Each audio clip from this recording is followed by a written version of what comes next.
ओम नमः सिद्धेभ्यः। ओम नमः सिद्धेभ्यः। ओम नमः सिद्धेभ्यः। नमो अरिहन्ताणं नमो सिद्धाणं नमो आयर्याणं नमो वज्रायाणं नमो लोये सोमसाहुनं। जगन पंच परमेष्ठी भगवान की, 24 तीर्थंकर भगवान की, बेटा वध के मूल नायक देवादिदेव श्री संभव नायक भगवान की, परम पूज्य आचार्य गुरुवर श्री विद्यासागर जी महाराज की, परम पूज्य आचार्य श्री समय सागर जी महाराज की, 3,9 करोड़ मुनिराजों की, पंच कल्याणक महामहोत्सव की।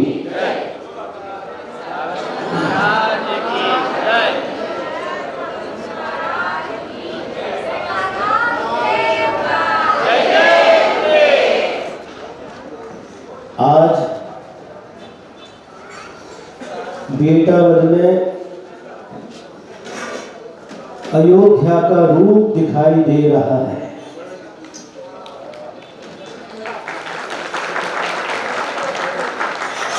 क्योंकि स्वर्ग से आदिनाथ भगवान का जीव माता मधु देवी के गर्भ में आया था और आज 9 माह पूर्ण होने के बाद में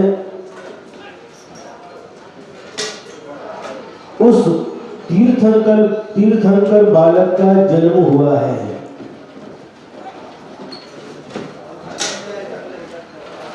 सारी की सारी धरती और धरती पर रहने वाले प्राणी सभी आनंदित हैं, हर्ष विभोर हो रहे हैं, क्योंकि तीर्थंकर प्रभु का जन्म हुआ है। इधर धरती पर तीर्थंकर प्रभु का जन्म हुआ है और उधर स्वर्ग में जो चतुर्निकाय के देव होते हैं उनमें से भवनवासी देवों के भवनों में अपने आप बिना बजाए शंख बजने लगे। बैंतर देवों के निवासों में बिना बजाए भेरियां बजने लगी और ज्योतिषी देवों के विमानों में अपने आप सिंहनाद होने लगा और वैमानिक देवों के विमानों में बिना बजाए ही अपने आप घंटे बजने लगे। ये सब देख करके इंद्र को, देवों को आश्चर्य हुआ। इंद्र का आसन कंपायमान हो गया। या जो कार्य कर रहे हैं वो आवाज नहीं करे, मौन, आवाज नहीं आना चाहिए, डिस्टर्ब होता। धीरे धीरे करो। आराध्य कार्यकर्ता आवाज नहीं करो, बिल्कुल भी आवाज नहीं आना चाहिए बर्तन की। धीरे धीरे निकालो। क्या कह रहे थे?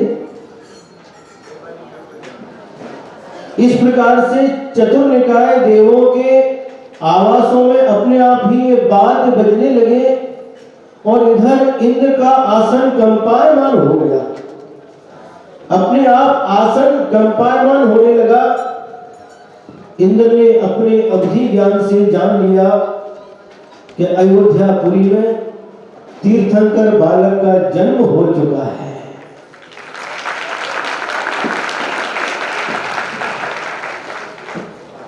उसी समय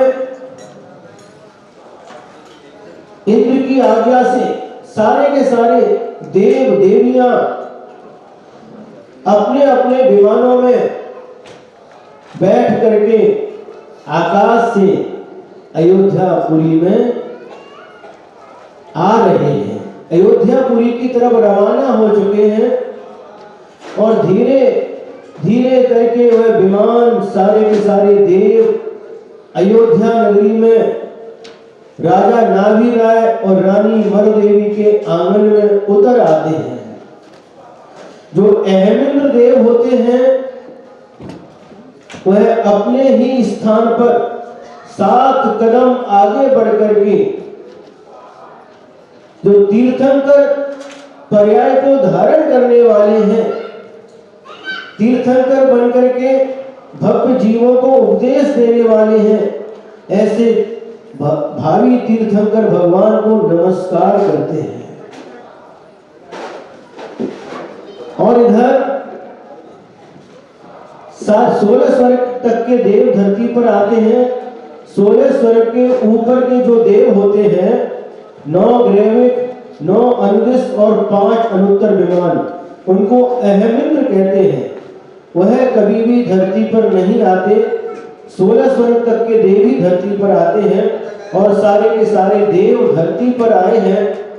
इंद्र आए हैं और सारा का सारा वातावरण हर्षमय हो गया है। जब आपके घर में बालक का जन्म होता है तो आप खुशियां मनाते हैं। और हमने सुना है महाराष्ट्र में जब यदि बालक का जन्म होता है तो पेड़े बांटते हैं, और यदि लड़की का जन्म हुआ तो जलेबी बांटते हैं। सही बात है ना? ऐसा भेदभाव क्यों करते? लड़के का जन्म हुआ उस समय पेड़े बांटते हैं और लड़की का जन्म हो गया तो जलेबी बांटते हैं। इसका क्या रहस्य है मुझे पता नहीं। अभी तीर्थंकर प्रभु का जन्म हुआ है, 3 लोक के नाथ जो बनने वाले हैं, ऐसे तीर्थंकर प्रभु का जन्म हुआ है। और उनके जन्म का उत्सव मनाने के लिए, महोत्सव मनाने के लिए देव लोग भी स्वर्ग से धरती पर उतर करके आ गए हैं। बहुत प्रकार के वाद्य बज रहे हैं, बजाने वाले वाद्य बजा रहे हैं, गायक गीत गा रहे हैं और नृत्य करने वाले नर्तक और नर्तकियां नृत्य कर रही हैं। वातावरण एकदम आनंदमय हो चुका है। इसके बाद वह सौधर्म इंद्र अपनी सची को आदेश देता है कि जाओ तीर्थंकर बालक को लेकर के आओ, पांडुक शिला पर उनका अभिषेक करना है। सौधर्म इंद्र की आज्ञा से सची प्रसूति गृह में प्रवेश करती है, जहां पर मरुदेवी माता ने तीर्थंकर प्रभु को जन्म दिया है। और वहां जाकर के देखती है मां के पास, मरुदेवी मां के पास वह तीर्थंकर बालक लेटा हुआ है। अब वह क्या करती है, माता मरुदेवी को निद्रामयी मायामयी निद्रा से सुला देती है, मायामयी निद्रा से सुला देती है। और एक तीर्थंकर बालक के समान ही एक बालक को बना करके मां के पास लिटा देती है। और जो तीर्थंकर बालक हैं उनको अपनी गोद में अपने हाथों से उठा लेती है। और उस बालक को देख रही है वह सची, और अपने आप को धन्य महसूस कर रही है। मैं आज धन्य हूं, मेरे हाथ आज धन्य हो गए। इन हाथों से तीर्थंकर बालक को मैंने उठाया है, स्पर्श किया है। जो भविष्य में 3 लोक के भव्य जीवों का कल्याण करने वाले हैं, ऐसे तीर्थंकर बालक को मैंने स्पर्श किया है। हाथों में उठा करके उसको देख रही है, निहार रही है, और इतनी आनंदित हो रही है, इतनी रोमांचित हो रही है। उसकी खुशी का कोई ठिकाना नहीं है। बहुत देर तक बालक को निहारते निहारते भी उसे तृप्ति नहीं हुई। आनंद के साथ, हर्ष उल्लास के साथ वह प्रसूति गृह से उस बालक को अपने हाथों में लेकर के बाहर निकलती है और इधर सौधर्म इंद्र इंतजार कर रहा है, प्रतीक्षा कर रहा है, तीर्थंकर बालक को कब अपने हाथ में लूं और पांडुक शिला पर जाकर के अभिषेक करूं। सुन रहे हैं? इधर सची आई, जैसे ही सची बाहर आती है और सौधर्म इंद्र हाथ फैला देता कि बालक को मुझे दो। सची कहती अभी नहीं दूंगी, अभी मेरे हाथों में रहने दो। वह तीर्थंकर बालक को सची से मांग रहा है, हे सची बहुत जल्दी से जल्दी इस बालक को मेरे हाथ में दे दो। सची कहती है नहीं, मैं इतनी जल्दी बालक को देने वाली नहीं हूं। मुझे ये सौभाग्य मिला है बालक को अपने हाथों में लेकर के, अपनी गोद में लेकर के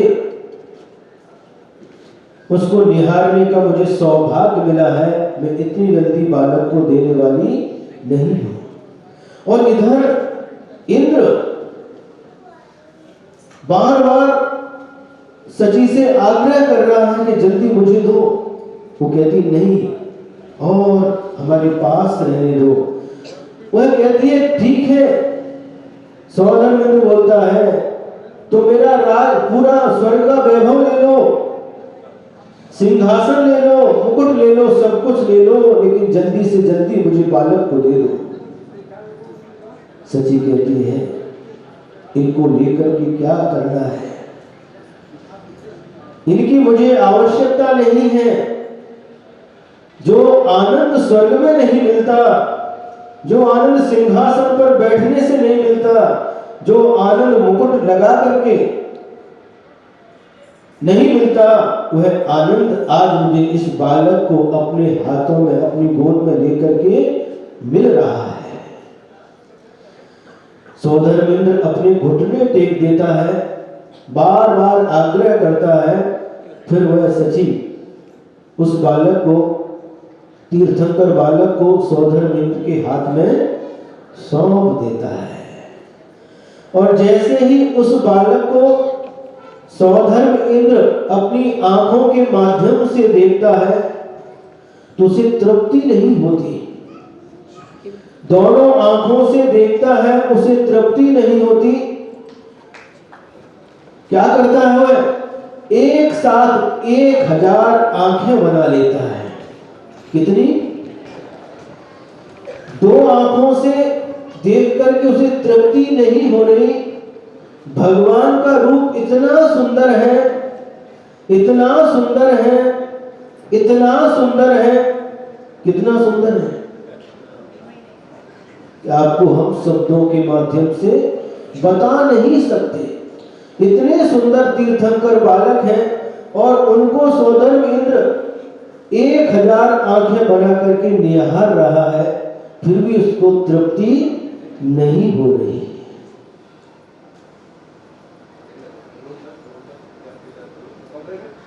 इतना सुंदर रूप तीर्थंकर बालक का।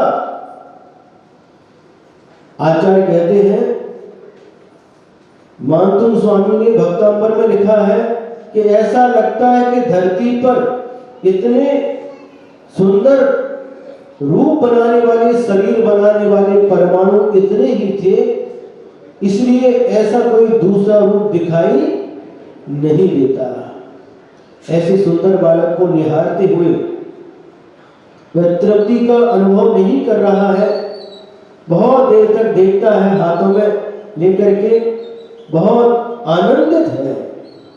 और इसके बाद में आगे का कार्य प्रारंभ होता है। उस तीर्थंकर बालक को ऐरावत हाथी पर बिठा करके और सारे के सारे इंद्रदेव रवाना हो जाते हैं। किस ओर? पांडुशिला की ओर। उनके आगे आगे अष्टमंगल द्रव्य को धारण किए हुए अष्टकुमारियां, दिक्कुमारियां चल रही हैं। अष्टमंगल द्रव्य कौन कौन से होते हैं? छत्र है, ध्वजा है, कलश है, चमर है, सुप्रतिष्ठित यानी ठोना है, झारी है, दर्पण है और ताड़ का पंखा है। इन अष्टमंगल द्रव्य को लेकर के आगे आगे अष्टकुमारियां और दिक्कुमारियां चल रही हैं और ऐरावत हाथी के ऊपर सौधर्म इंद्र सचिव उस बालक को लेकर के जा रही है। और देखते ही देखते वह ऐरावत हाथी नाना प्रकार के वाद्य गानों के साथ में, बहुत उत्सव के साथ में पांडुशिला के पास पहुंच जाता है और वहां पर पांडुशिला के ऊपर वह सौधर्म इंद्र तीर्थंकर बालक को स्थित कर देता है। सौधर्म की इंद्र की आज्ञा से सारे के सारे इंद्र और देवगण कहां जाते हैं? जल लाने के लिए तीर्थंकर प्रभु का, तीर्थंकर बालक का अभिषेक करना है और उसके लिए पानी लेने के लिए कहां जाते हैं? बेटावद में, विहीर पर, कुएं पर, क्षीर सागर समुद्र में जाते हैं। सागर माने समुद्र होता है, क्षीर यानी दूध होता है। महाराज दूध का समुद्र है क्या? नहीं, उसमें जल है लेकिन उस जल का स्वाद, उस पानी का स्वाद दूध के जैसा है। घृतवर समुद्र है, उसका स्वाद, उसके पानी का स्वाद घी के समान है। इक्षुवर समुद्र है, उसका स्वाद, उसके पानी का स्वाद गन्ने की रस के जैसा। गन्ने की रस समझते ना है? उसका जब ठंडगार रस इसके जैसा स्वाद है। तो ये मुख्य जल ही है लेकिन उनके उस जल का स्वाद अनेक प्रकार का है, इसीलिए उन समुद्रों का नाम इस प्रकार से पड़ा। क्षीर सागर के समुद्र से लेकर के इतने सारे देव हैं, इतने सारे इंद्र हैं और वहां से कैसे लेकर के नहीं आते? सिर के ऊपर रख करके नहीं आते, एक कतार बना करके खड़े हो जाते हैं। एक इंद्र वहां से समुद्र से क्षीर सागर का जल निकालता है, दूसरे के हाथ में देता है, दूसरा देव तीसरे के हाथ में देता है, तीसरे देव चौथे हाथ में, ऐसे करते करते पांडुशिला तक वह जल पहुंच जाता है। वह कलश कौन सा है? प्लास्टिक का, जर्मन का, एल्युमिनियम का, स्टील का है? ये सब निम्न धातु मानी जाती हैं। कम से कम आप पूजन करते हैं तो कम से कम पीतल के बर्तन तो होना चाहिए। कई लोग मंदिर में आते हैं और प्लास्टिक की डब्बी लेकर के आते हैं। कितना दरिद्री है ये व्यक्ति। 3 लोग के नाथ का दर्शन करने आए, प्लास्टिक की डब्बी लेकर के आए मंदिर में। कभी भी प्लास्टिक की डब्बी में द्रव्य लेकर के मंदिर नहीं जाना चाहिए। यदि आपके पास धन है तो सोने की डिब्बी लेकर के जाओ, चांदी की लेकर के जाओ, नहीं तो कम से कम पीतल की तो लेकर के जाओ। सुन रहे कि नहीं? हाँ, कौन से कलश है वो? स्वर्णमय कलश है, रत्नमय कलश है। और कितने बड़े हैं? 8 योजन गहरे, 4 योजन चौड़े और 1 योजन का जिसका मुख है, ऐसे कलश है विशाल। 1 योजन मतलब क्या है महाराज जी? ये 1 योजन मतलब 4 कोस। कोस मतलब क्या? एक कोस में कितने किलोमीटर होते हैं पता है? हमें पता नहीं, आपको पता है? हाँ, शायद 3 किलोमीटर कितना होता देख लो। इतने विशाल वह घड़े, स्वर्णमय रत्नमय घड़े जल से भर भर करके लाए हैं और इधर ला करके जब घड़ा, कितने घड़े हैं? 1008। जब सौधर्म इंद्र के हाथ में वह पहला घड़ा पहुंचता है, तीर्थंकर बालक का रूप देखता है, वह सोचता है इतने विशाल घड़े हैं, इतना पानी है क्षीर सागर के जल का, कि भगवान के ऊपर अगर अभिषेक करेंगे तो भगवान कहीं क्या तो भगवान के ऊपर भगवान इसको सहन कर पाएंगे कि नहीं? इतने 1008 घड़े और इतने विशाल विशाल घड़े। तो तीर्थंकर बालक जन्म से ही अवधि ज्ञान के धारी होते हैं। स्वर्ग से ही अवधि ज्ञान साथ में लेकर के आते हैं। माँ के गर्भ में भी वह अनुगामी अवधि ज्ञान कहलाता है, माँ के गर्भ में भी अवधि ज्ञान होता है।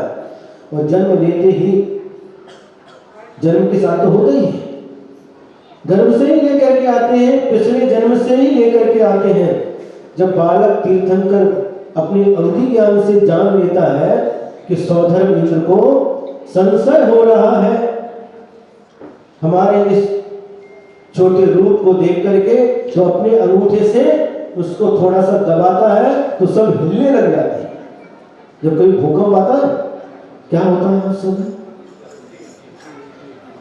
धरती हिलने लग जाती है। उसी प्रकार से तीर्थंकर बालक ने जब अंगूठे को दबाया तो धरती हिलने लगी। तो समझ गया, हाथ जोड़िए प्रभु, समझ में आ गया, क्योंकि आप अतुलनीय शक्ति के धारक हैं। आपकी शक्ति का कोई पार नहीं है। भगवान के जन्म के 10 अतिशय होते हैं। कितने? 10 अतिशय। अतिशय क्यों कहते हैं? क्योंकि सामान्य व्यक्तियों में नहीं पाई जाती। थोड़ा सा संक्षेप में समझेंगे। भगवान के शरीर से कभी भी पसीना नहीं आता। हमारे और आपके शरीर से पसीना आता है, जिसको आप लोग घाम बोलते हैं, लेकिन भगवान के शरीर से कभी भी पसीना नहीं आता। भगवान वह तीर्थंकर जो है, अभी भगवान बने नहीं है, भगवान बनने वाले हैं, लेकिन जन्म से ही उनको ऐसा शरीर प्राप्त होता है। वह आहार तो करते हैं लेकिन निहार नहीं होता। निहार समझते हैं? मलमूत्र नहीं होता। न उनको लघु संख्या की आवश्यकता है, न दीर्घ संख्या की आवश्यकता है। उनकी जठराग्नि इतनी तीव्र होती है, आचार्य गुरुदेव श्री विद्यासागर महाराज जी के मुख से सुना था, उसमें कुछ भी वेस्टेज नहीं होता। जो कुछ ग्रहण करते हैं वह सप्त धातुओं में परिवर्तित हो जाता है। ये विशेषता तीर्थंकर भगवान की शरीर की जन्म से ही होती है। यदि आपको ऐसा कुछ हो जाए तो डॉक्टर के पास भागना पड़ेगा। तीसरी विशेषता है, हमारे और आपके शरीर में जो रक्त है, खून है, उसका रंग लाल होता है, लेकिन तीर्थंकर का जो शरीर है उसमें जो रक्त है वह सफेद रंग का होता है, श्वेत वर्ण का होता है, सफेद खून, दूध के समान।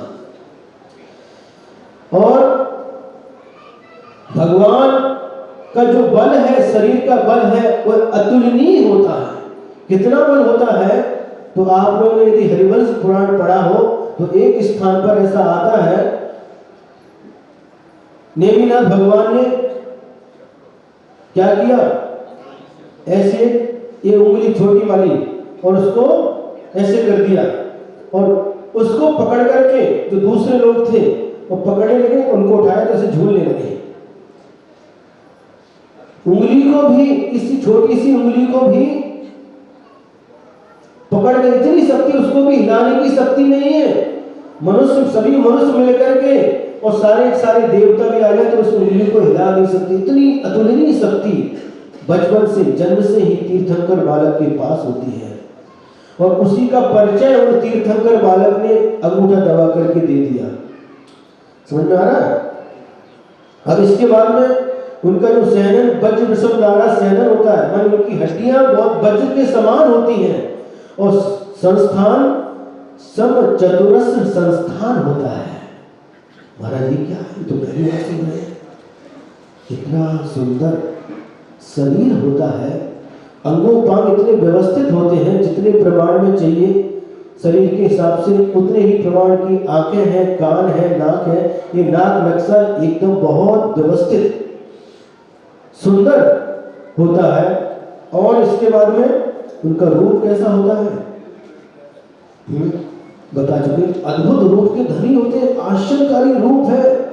जब सौधर्म इंद्र भी 1000 नेत्र बना करके तीर्थंकर बालक को निहारता हुआ तृप्त नहीं होता, तो आप अनुमान कर सकते हैं कि तीर्थंकर बालक कितने सुंदर होते होंगे, कितने स्मार्ट है। तीर्थंकर बालक इस धरती पर कोई भी नहीं। सुन रहे? अब इसके बाद में तीर्थंकर बालक के शरीर से जन्म से ही सुगंध आती है।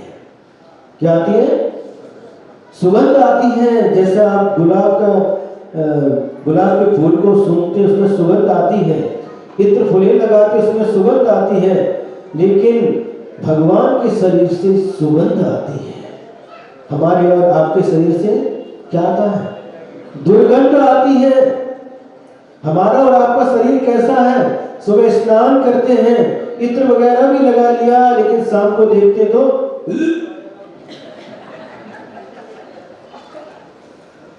क्या अपने शरीर में से देखो, अगर पसीना आ गया और बाद में नाक से अगर वो गंध जाती है, क्या होता है? अपने शरीर की या दूसरे में कोई बाजू में कोई बैठा उसको शरीर से अगर दुर्गंध आती तो क्या होता है? महाराज उल्टी होने की इच्छा होती है। दुर्गंधित शरीर होता है, लेकिन भगवान का शरीर, तीर्थंकर बालक का शरीर बहुत सुंदर होता है, बहुत सुंदर होता है। आप लोग शरीर को सुंदर बनाने के लिए कई प्रकार की सौंदर्य प्रसाधन की सामग्री का उपयोग करते हैं। उनके माध्यम से कभी भी शरीर सुंदर नहीं होता। जो शरीर सुंदर मिला है वह तो सहज रूप से सुंदर होता है। ऐसी सामग्री का उपयोग करने से कभी भी शरीर की सुंदरता नहीं बढ़ती। किसी ने प्रश्न किया, रूप कुरूप क्यों मिलता है? जिसको देखने की भी इच्छा नहीं होती, ऐसा चेहरा, ऐसा शरीर क्यों मिलता है?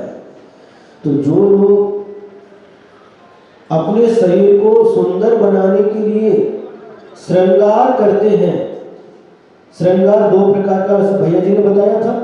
एक सात्विक श्रृंगार होता है, वस्त्र आभूषण से शरीर को सजाते हैं, अच्छे वस्त्र धारण करते हैं, गले में हार है, कान में कुंडल है, उंगली में अंगूठी है, हाथ में कंगन है, कमर में करधनी है, पैर में पायल है।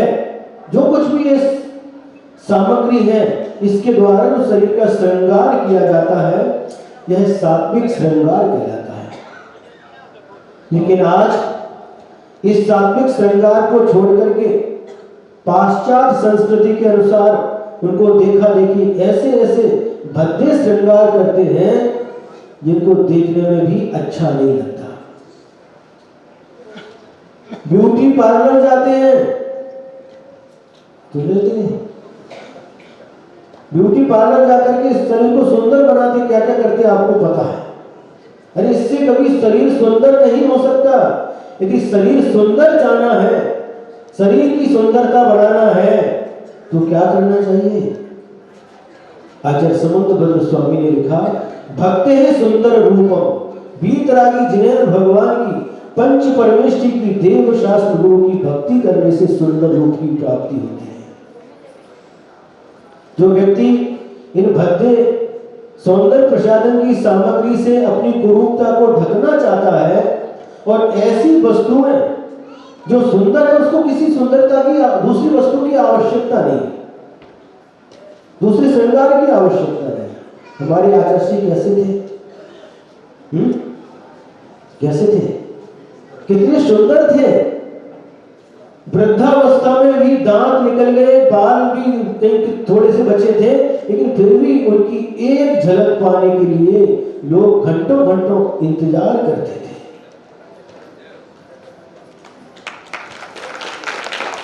बचपन से ही, जन्म से ही आचार्य के कितना सुंदर शरीर प्राप्त हुआ था। तो बिना कुछ लगाए भी जो सुंदर है वो सुंदर ही रहता है। लेकिन हम ये कह रहे थे कुरूप शरीर किसको मिलता है? जो व्यक्ति हिंसक सौंदर्य प्रसाधन की सामग्री का उपयोग करके अपने शरीर को सुंदर बनाना चाहता है, ऐसे व्यक्ति को अगले जीवन में कुरूप शरीर मिलता है। जो आप लोग आज नेल पेंट लगाते हैं, लिपस्टिक लगाते हैं, अभी भी लिपस्टिक लगा करके बैठे हैं कई लोग। आपको ये पता होना चाहिए इसमें क्या मिलाया जाता है। नेल पेंट और लिपस्टिक में जानवरों का खून है, किसी के अंदर खरगोश का खून है, किसी के अंदर हिरण का खून है, किसी के अंदर बंदर का खून है, किसी के अंदर चर्बी है। यदि हिंसक इन वस्तुओं का हम उपयोग करते हैं तो नियम से अगले जीवन में हम कुरूप बनेंगे। हमको कोई देखना पसंद नहीं करेगा। पाउडर, क्रीम, इनमें किन किन हिंसक वस्तुओं का मिश्रण किया जाता है, ये सब आपको ज्ञान होना आवश्यक है। यदि आप चमड़े की वस्तुओं का उपयोग करते हैं, चमड़ा समझते हैं, चमड़े की चप्पल है, चमड़े की पर्स है, चमड़े की घड़ी का पट्टा है, बेल्ट है, बैग है, पर्स है, इन वस्तुओं का उपयोग करते हैं उनके माध्यम से, तो भी आपके लिए इसी प्रकार का कुरूप शरीर मिलने वाला है। यदि आप रेशम की साड़ी पहनते हैं, रेशम के वस्त्रों का उपयोग करते हैं, जिसको सिल्क कहते हैं, महाराज इसमें क्या है? ये तो कपड़ा है। कपड़ा तो है, लेकिन कौन सा कपड़ा है? ये कपड़ा बना कैसे है आपको पता नहीं। आपने अपनी आंखों से देखा। सन 2019 में इचलकरंजी के पास एक ग्रामवाली गांव है, वहां पर बाहर चातुर्मास हुआ था और वहां पर खेती होती थी। किसकी खेती? हमने पूछा, महाराज रेशम की खेती। खेती रेशम से खेती आती? चल करके देखा तो कीड़े रहते हैं, रेशम के कीड़े होते हैं और वो पत्ते को खाते हैं। पत्ते को खाते हैं, बाद में वह उसके मुख से लार निकलती है और उसके शरीर से पूरी लार लिपट जाती है और उसको ऐसे जो कीड़े, कितने कीड़े, 60,000 कीड़ों को उबलते हुए पानी में जीवित डाल दिया जाता है। 60,000 कीड़े जब मरते हैं तो एक रेशम की साड़ी बन करके तैयार होती है। यदि उसे आप पहनते हैं तो कितना पाप कमा रहे हैं, कितना पाप का अर्जन कर रहे हैं, आप कल्पना कर सकते हैं, अनुमान लगा सकते हैं। एक साड़ी के लिए, मात्र एक साड़ी के लिए 60,000 जीवों की हिंसा होती है। विकल्प तरह का जीव है, 3 इंद्रिय के 4 इंद्रिय जीव है। सोचो, विचार करो, कहां आप रेशम की साड़ी पहन करके, रेशम के वस्त्र पहन करके आप यहाँ पर आएंगे और अहिंसा परमो धर्म की, अहिंसा परमो धर्म की जय बोलेंगे। भगवान महावीर स्वामी का क्या संदेश? जियो और जीने दो, जियो और जीने दो, जगा वाली जगू दिया। इस प्रकार से मुंह से बोलने से कुछ भी होने वाला नहीं है। मात्र मुख से जय घोष, नारे लगाने से कुछ होने वाला नहीं है। आप बार बार कहते हैं, महाराज जी बार बार टोकते आपको, जैन मुनि देख लो, त्याग करना सीख लो। महाराज जी इस नारे की बार बार मना करते हैं। अब त्याग करना सीख लो, किसको सुना रहे? पहले आप तो त्याग करो। अरे पहले आप त्याग करो। नारा लगाने की आवश्यकता नहीं है, किंतु जिन पदार्थों में दूसरे प्राणी की हिंसा हुई है, दूसरे प्राणियों की बलि दी गई है, दूसरे प्राणियों की उसमें आह भरी हुई है, तो आप यदि उन वस्तुओं का उपयोग करते हैं तो आप अहिंसक नहीं है, जैन कहलाने के अधिकारी नहीं है।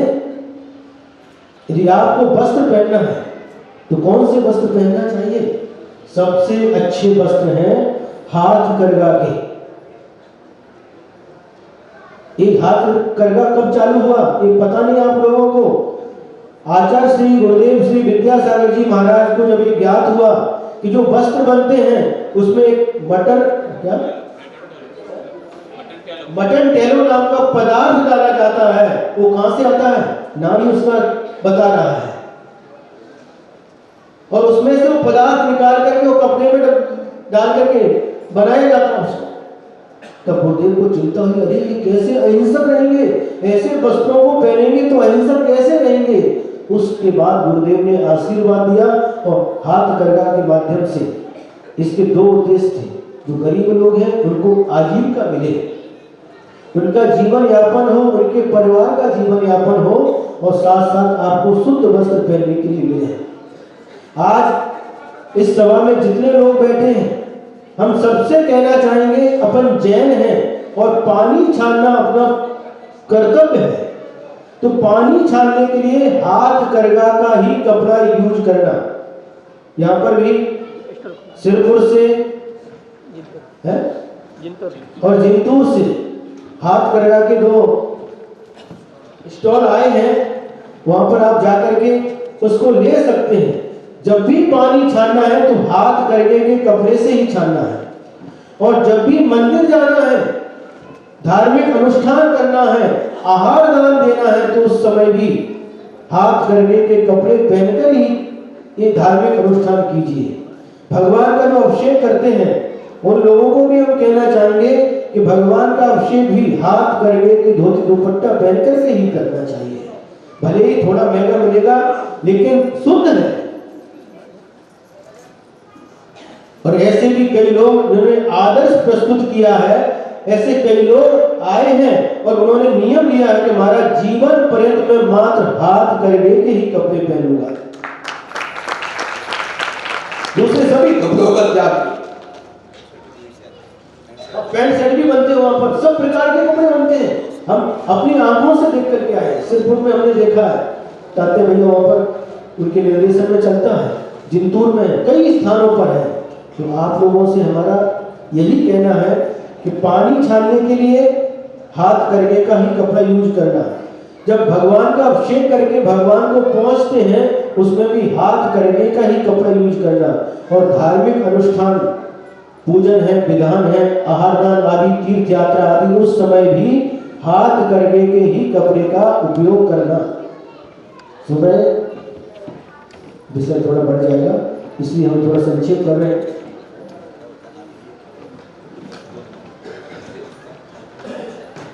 अच्छा, महाराज जी कह रहे दोपहर में दोनों का होगा, अभी थोड़ा कार्यक्रम है, तो आप लोगों के लिए हमारा इतना कहना है, आप में से बताओ कौन चाहता है कि अगले जीवन में हमें कुरूप शरीर मिले जिसे कोई देखना पसंद नहीं करे? हाथ ऊपर करो। मंच पर किसी को नहीं? अच्छा, कौन चाहता कि हमें सुंदर रूप मिले? हाथ ऊपर करो। ये लोग नहीं चाहते आगे बैठे, ये आगे बैठे, ये नहीं चाहिए सुंदर रूप। दो में से एक तो मिलेगा, नहीं तो सुंदर रूप मिलेगा, नहीं तो कुरूप मिलेगा। सुंदर रूप चाहिए कि नहीं? अगले जीवन में हाथ ऊपर करो। हाँ, सुंदर रूप चाहिए तो क्या करना है? कुरूपता प्राप्त नहीं हो इसलिए ऐसे हिंसक सौंदर्य प्रसाधन की सामग्री का त्याग करना। आजीवन के लिए हम कभी भी ऐसी हिंसक वस्तुओं का उपयोग करके, किसी के प्राण जिसमें दिए गए हैं, ऐसी वस्तु का उपयोग करके हम अपने शरीर की सुंदरता नहीं बढ़ाएंगे। एक सत्य घटना आपको सुनाते हैं, कितनी रोमांचकारी घटना है, और ऐसी घटना है जो आज भी मन को आह्लादित करती है। सन 2001 में गुरुदेव का चातुर्मास जबलपुर में हुआ था। वहां पर जो गौशाला तिलवारा घाट, वहां पर प्रथमा स्थली उस समय नहीं थी। और उस समय एक परिवार आया है, माता पिता है और एक बच्चा उनकी गोद में है। और उन्होंने सुनाया कि गुरुदेव, शादी होने के 15 साल के बाद इस संतान की प्राप्ति हुई है। कितने साल के बाद? 15 साल के बाद बहुत इलाज कराया, डॉक्टरों के पास गए, जिसने जहां जहां बताया वहां पर गए, लेकिन कार्य सिद्ध नहीं हुआ। 15 वर्ष के बाद अचानक इस संतान की बालक का जन्म हुआ है। और उसको अभी वह बालक 1 वर्ष का भी नहीं हुआ था, आशीर्वाद लेकर के गए, 1 वर्ष का भी नहीं हुआ था वह बच्चा, और उसको कोई रोग हो गया। और जब डॉक्टर को दिखाया तो डॉक्टरों ने को दिखाया, हमारे पास इलाज नहीं है, और बड़े डॉक्टर के पास भेजा, और बड़े डॉक्टर के पास भेजा, बड़े शायद बॉम्बे में भेजा, और वहां जाकर के वो डॉक्टर ने कहा कि हाँ ये ठीक हो सकता है। तो सभी के चेहरे पर प्रसन्नता आ गई उस समय। लेकिन डॉक्टर ने कहा यह एक ही शर्त पर ठीक हो सकता है, यदि इसको अंडा दिया जाए। अंडा समझते? अंडा दिया जाए थोड़ा थोड़ा सा, फिर ठीक हो सकता है। उस समय उस बालक की जो मां थी, उसके मुख से जो शब्द निकले वो आज भी झकझोर देते हैं, और आपको भी झकझोर देंगे। यदि आपके अंदर संवेदना है, यदि आपकी अहिंसा धर्म के प्रति आस्था है, तो निश्चित रूप से आपको अंदर से झकझोर देंगे उस मां के शब्द। वह मां कहती है, नहीं, मैं अपने बेटे को बचाने के लिए किसी दूसरे के बेटे की बलि नहीं दे सकती।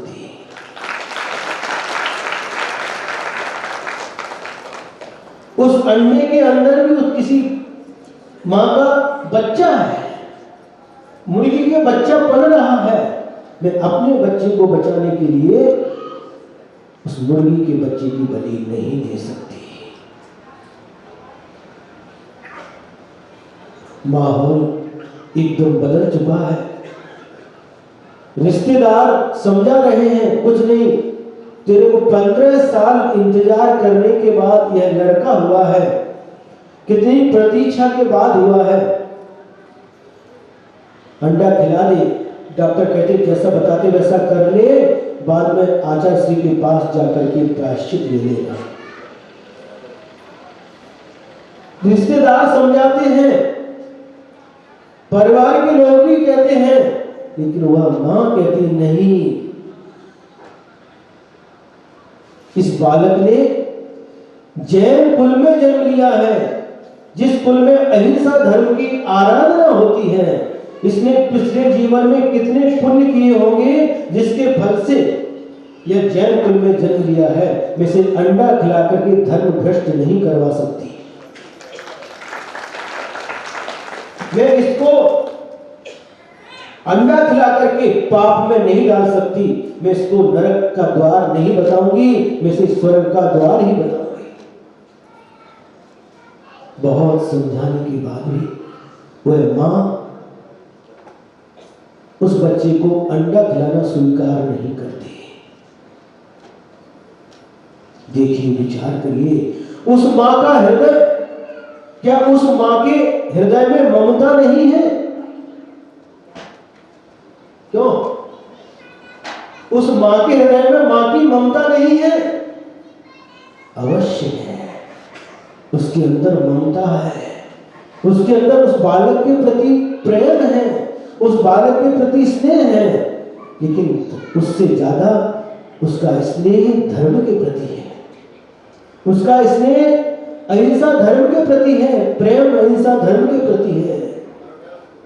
और इसलिए वह क्या जवाब देती है कि बालक, मैं जानती हूं कि बहुत लंबी प्रतीक्षा के बाद मुझे इस बालक की प्राप्ति हुई है, मैं इसकी दुर्लभता को समझती हूं,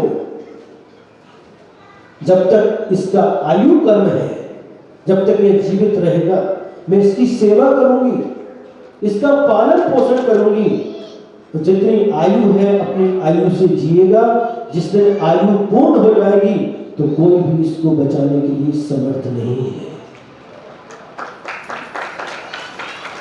कोई भी इसको बचा नहीं पाएगा। जब तक इसकी आयु है, जब तक इसका जीवन है, उसकी खूब सेवा करूंगी। और ऐसा ही किया बंधु।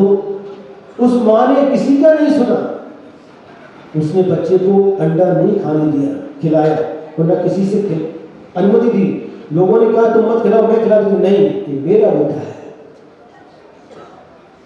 आप इस प्रकार की अधर्म की सलाह मुझे मत दीजिए। कैसा हृदय है, क्या उसकी अहिंसा धर्म के प्रति आस्था है? सुन रहे हैं महाराज? फिर आगे क्या हुआ आप बता रहे। और उस माँ ने रोज नमोकार मंत्र की जाप करती, बच्चे को नमोकार मंत्र सुनाती, तेल से मालिश करती, जो कुछ भी उसको जो बच्चे के लिए करना होता वो सब कुछ करती, और बच्चे को कोई कष्ट ना हो ऐसी भगवान से प्रार्थना करती। फिर क्या हुआ? वह बच्चा आज भी जीवित है। 24 साल का बच्चा, कॉलेज में कौन सी अभी जानकारी नहीं है, आज भी वो बच्चा जीवित है। जो जीव जीता है अपने आयु कर्म से जीता है। और यदि मान लो, सुनो ध्यान से सुनिए, यदि मान लो वह लोगों के बहकावे में आकर के यदि बच्चे को अंडा खिला देती तो क्या कहते लोग? तो अंडा खिलाया इसलिए बच्चा बच गया। क्यों अनिल सर? है? यदि अंडा खिला देती तो क्या बच जाता? देखो अंडा खिलाया इसलिए बच गया। अरे उसका आयु कर्म प्रबल है, उसका पुण्य कर्म है। और वह और मां की दृढ़ता देखिए, उसकी कितनी दृढ़ता है। बच्चा जाएगा तो जाने दो, लेकिन अपने बच्चे को बचाने के लिए किसी दूसरे के बच्चे की बलि नहीं दे सकती, क्योंकि मैं मां हूं और मां के हृदय की पीड़ा, मां के हृदय की ममता दोनों को मैं समझती हूं। सुन रहे हैं? तो यदि आप लोग कुरूपता नहीं चाहते, आप नहीं चाहते कि हमें अगले जीवन में कुरूप बनना पड़े, तो इन सामग्रियों का आजीवन त्याग कर दीजिए। आज भगवान का जन्म कल्याणक महोत्सव है और इस निमित्त से आप त्याग करिए। आपको हमेशा यादगार बन जाएगा कि बेटा वध में पंच कल्याणक हुआ था और भगवान के जन्म कल्याणक के दिन महाराज जी ने उपदेश दिया था, और उस दिन हमने आजीवन के लिए ऐसे हिंसक सौंदर्य प्रसारण की सामग्री का त्याग किया है। तो आवाज नहीं आ रही।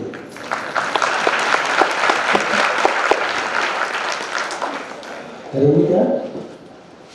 क्यों? हाथ ऊपर करके बता दो, दोबारा विचार कर लिया। यदि कुरूपता चाहिए, दोनों चीज आपके हाथ में। कुरूपता चाहिए तो आपको जो करना वो करो, और यदि सुंदर रूप चाहिए तो वीतरागी जिनेंद्र भगवान अरिहंत भगवान की भक्ति करो। सच्चे देव, सच्चे शास्त्र, सच्चे गुरु और पंच परमेश्वर की भक्ति में अपने समय को बिताओ, तो निश्चित रूप से आपको सुंदर रूप मिलेगा। दोनों रास्ते आपके पास में है, आपको कौन सा रास्ता चुनना आपके हाथ में है। जी जी जी। अब सुंदर रूप के बाद में कौन सा? सुगंधित शरीर बताया। सुगंध निकलती है शरीर से, और इसके बाद में 1008 लक्षण होते भगवान के शरीर में। कितने? शंख है, चक्र है आदि 108, ये और व्यंजन 900, ये सब मिलाकर के 1008 लक्षण जो सामान्य व्यक्ति के शरीर में नहीं होते, ऐसे शुभ लक्षण 1008 भगवान के शरीर में होते हैं। और भगवान की वाणी हित मित और प्रिय होती है। बचपन से, जन्म से ही उनकी वाणी से हर प्राणी का हित होता है। मित यानी सुनने में मीठी लगती है और प्रिय लगती है, अच्छी लगती है। इस प्रकार से तीर्थंकर बालक जन्म से ही ये 10 अतिशय को लेकर के आते हैं ऐसे हमारे तीर्थंकर भगवान हुआ करते हैं। आज समय हो गया है, पांडुक शिला पर आपको भगवान का अभिषेक करना है। ये कौन सा अभिषेक है? ये जन्माभिषेक है। ध्यान रखिए, अभिषेक कितने प्रकार का होता है हम बाद में दोपहर में समय मिला तो बता देंगे, अभी सिर्फ नाम सुन लो। जन्माभिषेक, विवाहाभिषेक, राज्याभिषेक, दीक्षाभिषेक और प्रथमाभिषेक। इस प्रकार से अभिषेक कई प्रकार के होते हैं। इनका वर्णन दोपहर में अपन सुनेंगे, यदि समय मिला तो और अच्छी तरह से विवेचन करेंगे। आज इतना ही पर्याप्त है। कहाँ तक पहुँच गए अपन? पांडुक शिला पर पहुँचे हैं। तीर्थंकर बालक पांडुक शिला पर विराजमान है और सौधर्म इंद्र आदि अपने हाथों में विशाल काय स्वर्ण और रत्नों के कल से लेकर के भगवान का अभिषेक के लिए तैयार हुआ है। आज इतना ही पर्याप्त है। देखिए बोलो देवालय उसकी महावीर भगवान की, परम पूज्य आचार्य गुरु श्री विद्यासागर जी महाराज की। बोधि समाधि परिणाम शुद्धि स्वात्मोपलब्धि शिव सौख्य सिद्धि चिंतामणि चिंतितस्तु दाने कौंद्यमानस्य ममास्तु देवी कौंद्यमानस्य ममास्तु देवी। द्वादशां जिनवाणी माता की, परम पूज्य आचार्य गुरु श्री विद्यासागर जी महाराज की। नौ